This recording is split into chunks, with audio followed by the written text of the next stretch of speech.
আসসালামু আলাইকুম, কেমন আছেন সবাই? আমিও ভালো আছি আল্লাহর রহমতে। আজকে আমি খিচুড়ি রান্না করতে যাচ্ছি। তো মুসুরি ডাল, মুগ ডাল দুইটা ভেজে নিলাম। তো এই যে মশলা দিয়ে দিচ্ছি, আমি তেল দিয়ে দিলাম। তেল দিয়ে তারপর পেঁয়াজ, মশলা মানে ছাল, এলাচ এগুলো গরম মশলা দিয়ে ভাজলাম।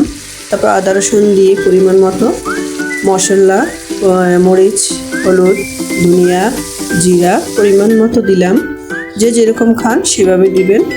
আমি প্রায় 6 কাপ ডালের জন্য মশলা দিচ্ছি। আপনারা আপনাদের মতো হিসাব করে দিবেন।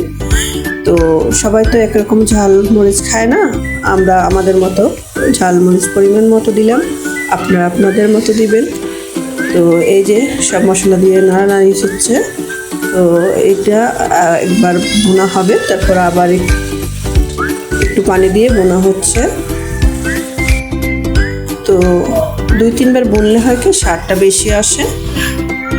এই 2 পদের ডাল দিয়ে আবার এটা নাড়ানাড়ি হবে। এটা ভুনা পরে চাল দিয়ে দেবো আমি। তো এই 2 ডাল মিশিয়ে দিচ্ছি। এটা ভুনার পরে তারপরে আমরা চাল দিব। এটাকে ভালোভাবে নাড়তে হবে মিশিয়ে। আমরা এই যে প্রায় ভাজা হয়ে গেছে, এখন আমরা চাল দিয়ে দিব। এই যে আমি চাল দিয়ে দিচ্ছি। আগে ডালটা ভাজা হলে গ্রানটা ভালো আসে, তারপর আমরা চাল দিয়ে দিব। এই যে চাল দিয়ে দিচ্ছি আমি।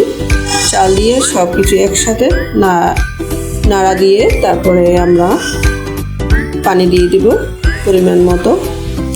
আর খিচুড়ির বেলায় আমি যেরকম মাপি সেরকম হচ্ছে চাল আর ডাল, তার দ্বিগুণ পানি দেই না। আমি খিচুড়িতে 1 কাপ পানি কম দেই, কারণ খিচুড়িটা ঝরঝরে হয়। আর যদি ডাবল পানি দেওয়া হয় পোলাওয়ের মতো, তাহলে হচ্ছে খিচুড়ি একটু আঠালো হয়ে যায়। আমরা চাই খিচুড়িটা একটু ভুনা খিচুড়ি ঝরঝরা থাকতে, এর জন্য আমি পানি সবসময় একটু কমিয়ে দিই। এই যে পানিটা বলক উঠে গেছে, তারপরে আমরা একটু জাল দিব, মাঝারি আছে। এই যে পানিটা টেনে গেছে, এখন আমি উল্টে পাল্টে দিচ্ছি। আর একটু দমে থাকবে। আর খিচুড়ি বেশিক্ষণ দমে থাকতে হয় না পোলাওয়ের মতো। এই যে হয়ে গেছে।